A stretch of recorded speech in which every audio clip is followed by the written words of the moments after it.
కళ్ళల్లో మైకంతో మోహం కమ్మేసి చలిగా గిలిగా తొలిగా త్వరగా అటుగా ఇటుగా మరి నువ్వే నాకు ముద్దిస్తావని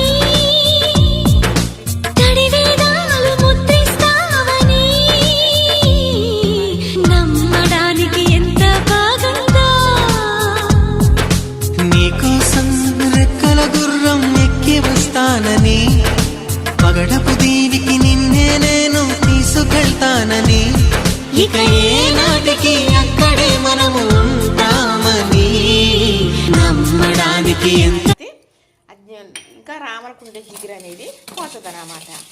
ఇలా మట్టి తాకలో వేస్తూ ఉంటారు అన్నమాట. తోంతే రామరకుండ జిగురు అనేది పోతుంది. కడిగేసి మళ్ళీ మీకు ఉప్పు కారం పెట్టడం చూపిస్తాను, సరేనా?